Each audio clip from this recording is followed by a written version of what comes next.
Bismillahirrahmanirrahim. Assalamualaikum warahmatullahi wabarakatuh. Pada kesempatan kali ini, Ibu akan membahas tentang review materi semester ganjil untuk persiapan PAS, khususnya materi pada mata pelajaran Matematika Peminatan kelas 12 MIPA.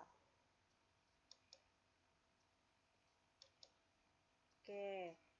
Kita review dari awal. Jadi materi semester ganjil itu ada 4 ya secara umum. Di sini yang pertama ada limit fungsi trigonometri, kemudian limit tahingga, kemudian turunan trigonometri, dan yang terakhir aplikasi turunan trigonometri. Nah, ini dari 4 ini kita akan bahas satu persatu ya. Oke, kita bahas dari limit fungsi trigonometri. Nah, jadi untuk limit fungsi trigonometri, kita ingat-ingat lagi, awal mulanya itu ada sifat limit fungsi. Nah, sifat limit fungsi itu yang seperti apa? Ya, itu sama seperti waktu kelas 11, makanya di sini juga ada review limit aljabar. Jadi, nanti dipelajari lagi untuk sifat limit fungsi dan review limit aljabarnya, karena nanti untuk soal-soal yang trigonometri itu memuat juga limit aljabarnya. Jadi ada beberapa ya sifat-sifat limitnya, bisa dibuka-buka lagi modulnya. Kemudian di sini ada sifat limit fungsi trigonometri.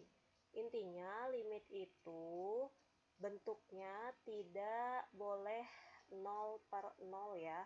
Jadi saat kita menemukan soal limit yang bentuknya itu 0/0, itu kita harus ubah dulu bentuknya.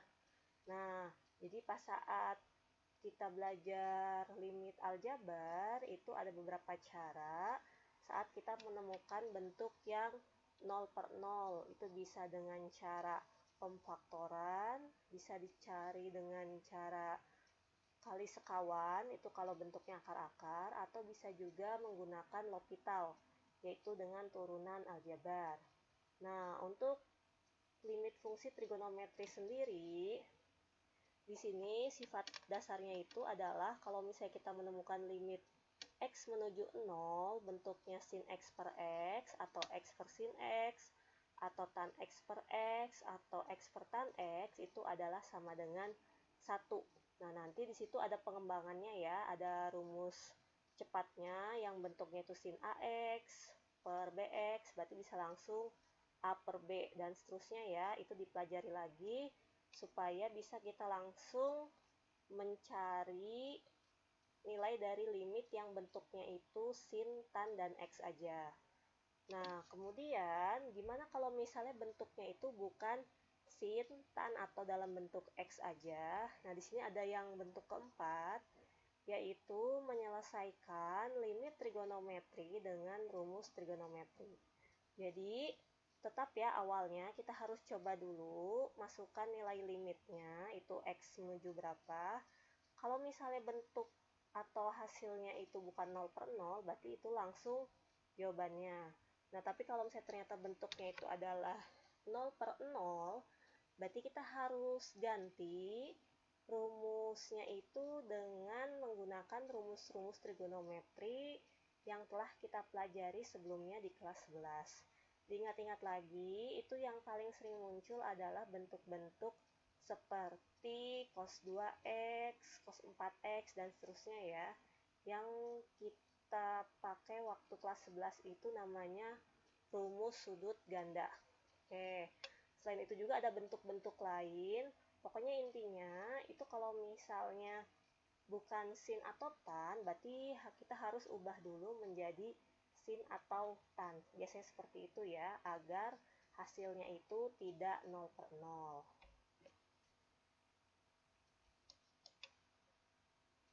Oke, kita lanjut ke limit tahingga. Nah, di sini untuk limit tahingga, subbab yang pertama itu ada sifat limit tahingga. Jadi, yang namanya limit tahingga itu pasti X-nya itu adalah menuju tahingga ya. Oke, diingat-ingat lagi sifatnya. Kalau misalnya 1/tahingga, tahingga per 1, dan seterusnya, itu jawabannya seperti apa? Sudah Ibu bahas ya di modul-modul sebelumnya.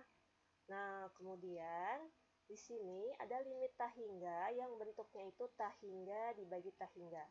Jadi untuk limit tahingga itu kita tidak boleh menemukan bentuk yang tahingga per tahingga. Nah, itu karena tidak terdefinisi. Jadi, gimana kalau misalnya kita menemukan bentuk yang saat kita masukkan tahingganya itu menjadi tahingga bagi tahingga, itu ada rumus cepatnya ya, yang kita lihat pangkat tertinggi dari pembilang dan penyebutnya. Ingat-ingat lagi ya, kalau misalnya pangkat tertinggi yang atas lebih besar dari yang bawah, itu apakah jawabannya 0, apakah jawabannya itu tahingga, atau jawabannya itu adalah koefisien dari pangkat-pangkat tertinggi pembilang dan penyebutnya. Jadi ini dipelajari lagi ya untuk yang bentuknya itu tahingga bagi tahingga atau yang bentuknya pecahan, seperti itu. Nah, kemudian bentuk yang berikutnya yang tidak boleh itu saat kita menemukan bentuk tahingga kurang tahingga. Oke, kalau misalnya kita menemukan bentuk tahingga kurang tahingga, biasanya itu digunakan cara kali sekawan. Jadi, biasanya kita cari kali sekawannya. Biasanya itu bentuknya itu akar dan akar ya, dan ada beberapa bentuk yang bisa kita gunakan rumus cepat. Diingat-ingat lagi, rumus cepat itu bisa untuk bentuk yang seperti apa, dan rumusnya itu adalah B min Q per 2 akar A. Itu dilihat-lihat lagi ya, yang bisa menggunakan rumus B min Q per 2 akar A. Oke. Kemudian di sini ada limit tahingga fungsi trigonometri. Untuk limit tahingga fungsi trigonometri itu sebenarnya kita harus ubah dulu bentuknya menjadi limit trigonometri biasa. Nah, cara mengubahnya itu gimana? Itu dimisalkan dalam bentuk Y gitu ya. Jadi kan biasanya itu bentuk soalnya itu seperti cos 1 per X atau sin 1 per X. Nah, itu biasanya kita misalkan menjadi Y sama dengan 1 per X. Itu kalau variabelnya X dan Y ya. Kalau variabel yang lain intinya sama aja. Nah, jadi nanti saat kita ubah bentuknya itu menjadi limitnya itu menuju 0. Jadi udah tidak menuju tahingga lagi. Nah, dari situ pengerjaannya sama seperti limit trigonometri biasa. Jadi, ini langkahnya ubah dulu menjadi limit trigonometri biasa, baru kita gunakan cara yang limit trigonometri. Apakah nanti harus menggunakan rumus-rumus trigonometri ataukah bisa langsung menggunakan sifat limit dari trigonometri itu sendiri. Nah, ini untuk limit ya. Jadi, sebelumnya Ibu bahasnya itu di satu bab, yaitu limit fungsi. Nah, itu pembagiannya itu emang ada limit trigonometri, kemudian ada limit tahingga. Nah, intinya sih kita coba-coba lagi ya soal-soal yang udah Ibu kasih dan dibaca-baca lagi pembahasannya. Jadi Ibu di video kali ini tidak membahas soal-soal ya, karena sudah banyak soal yang Ibu bahas. Tapi kalau misalnya nanti ada yang mau ditanyakan soal lain atau dari sumber-sumber lain tentang limit, itu silahkan saja bisa langsung ditanyakan ke Ibu ya. Oke, kita lanjut ke bab yang berikutnya. Nah, intinya yang berikutnya itu adalah bab turunan fungsi trigonometri. Jadi masih membahas trigonometri ya. Cuman tadi kita bahas tentang limit, sekarang kita bahas tentang turunan fungsi trigonometri. Nah, jadi sebenarnya turunan itu dasarnya itu adalah dari limit. Jadi udah ada konsepnya ya, sudah Ibu jelaskan juga di modul sebelumnya bahwa saat limit H menuju 0, di situ fx tambah H dikurang fx per H, itu sama aja dengan f aksen x-nya. Oke, jadi ingat-ingat kalau turunan itu bentuknya aksen ya, itu untuk turunan pertama. Nah, di sini kita ada review juga tentang turunan aljabar, karena tetap ya, walaupun turunan trigonometri tetap ada sangkut pautnya dengan turunan aljabar, sifat-sifatnya ya. Oke, jadi diingat-ingat lagi yang turunan aljabar juga bagaimana sifatnya. Kemudian di turunan aljabar juga sudah dijelaskan bagaimana kalau bentuknya U kali V, kalau bentuknya U per V, atau kalau bentuknya penjumlahan pengurangan biasa, itu sudah dijelaskan ya di turunan aljabar untuk sifatnya. Jadi sifat itu tetap kita gunakan di turunan fungsi trigonometri. Oke, Ibu bahas sekilas deh ya. Jadi kalau misalnya kita punya bentuk yang penjumlahan atau pengurangan, intinya itu kita tinggal menurunkan masing-masing. Oke, tapi kalau misalnya kita menemukan bentuk perkalian U kali V, nah berarti turunannya itu adalah U aksen V ditambah UV aksen. Nah, bagaimana kalau misalnya bentuknya U per V? Berarti kita ubah turunannya itu menjadi U aksen V dikurang UV aksen per V kuadrat. Pokoknya itu semua ada di modul ya, dilihat-lihat lagi tentang sifat-sifat turunan aljabar. Nah, yang berikutnya itu langsung masuk ke rumus dasar turunan trigonometri. Nah, di sini rumus dasarnya itu ada 6 ya.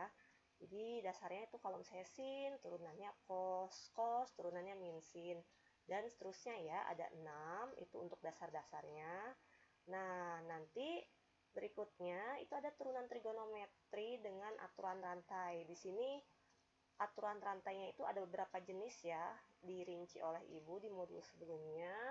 Jadi nanti ada yang bentuknya hanya sin 2x, misalkan kayak gitu ya. Jadi yang rantainya itu yang bagian sudutnya, atau bisa juga yang bentuk pangkatnya itu di trigonometrinya. Misal sin pangkat 3x, atau bisa juga campuran keduanya. Atau bisa juga itu bentuknya fungsi komposisi atau bentuk akar-akar. Pokoknya ini banyak sekali ya contoh-contoh soal turunan trigonometri yang menggunakan aturan rantai. Ini dipelajari lagi tipe-tipe soalnya ya, karena ini banyak sekali tipenya. Nah, kemudian yang terakhir itu ada turunan kedua. Nah, di sini untuk turunan kedua intinya sama aja ya. Jadi kalau turunan pertama tadi F aksen X, nah kalau ini F double aksen. Jadi setelah diturunkan, kita turunkan lagi si fungsi trigonometrinya. Nah, ini untuk pembahasan turunan fungsi trigonometri. Nah, ini untuk yang terakhir di materi semester ganjil ini, yaitu tentang aplikasi turunan trigonometri. Nah, jadi untuk aplikasi turunan trigonometri sendiri ada beberapa aplikasi ya di sini ya. Oke, yang pertama itu tentang gradien dan persamaan garis singgung. Jadi, untuk mencari gradien dan persamaan garis singgung itu diingat-ingat diperoleh dari turunan pertama.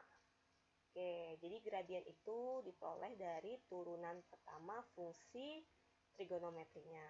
Nah, nanti untuk persamaan garis singgungnya, ingat ya, untuk mencari persamaan garis singgung diperlukan 3, yaitu gradien, kemudian X1, kemudian Y1-nya. Nanti tinggal kita masukkan ke rumus persamaan garis, yaitu Y min Y1 sama dengan MX min X1. Diingat-ingat juga gradien yang bentuknya itu sejajar, tegak lurus, dan tipe-tipe soal lainnya ya. Di sini ada beberapa tipe soal. Nah, kemudian untuk aplikasi yang kedua itu ada fungsi naik, turun, dan stasioner. Ini juga sama, masih menggunakan turunan pertama.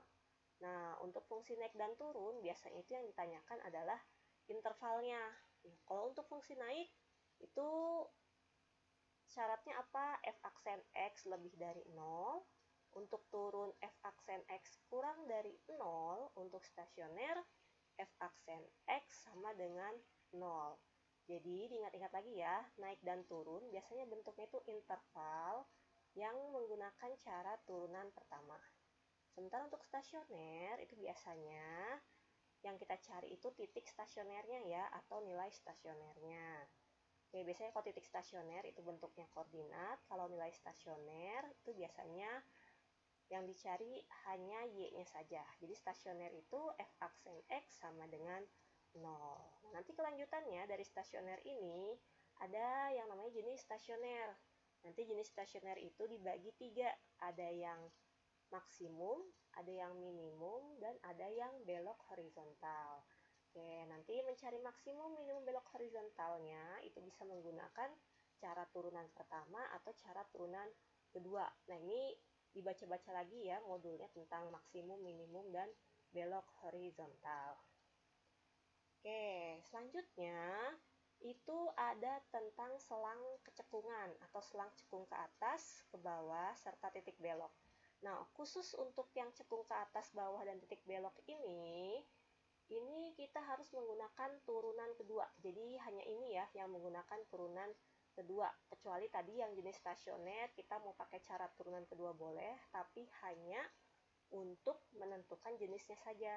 Sementara kalau yang cekung, turunan keduanya itu emang kita cari untuk mencari nilai X-nya dan menentukan tandanya dari turunan kedua. Oke, jadi untuk selang cekung ke atas itu syaratnya F double aksen lebih dari 0.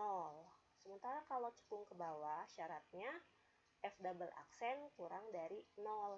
Nah, untuk titik belok sendiri syaratnya F double aksen sama dengan 0. Jadi hampir sama sih ya dengan fungsi naik turun dari stasioner.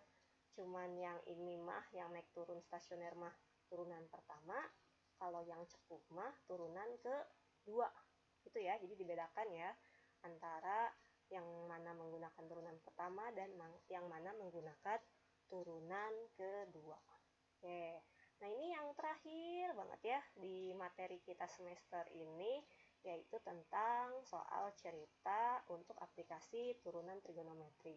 Ini biasanya emang mencari seperti supaya luasnya itu maksimum atau luasnya itu minimum atau bentuk-bentuk lainnya ya, tapi emang lebih ke arah maksimum dan minimum seperti itu ya untuk soal cerita. Nah, ini intinya juga sama, Ibu nggak akan terlalu bahas soal-soal lagi tentang turunan sama seperti tadi yang limit.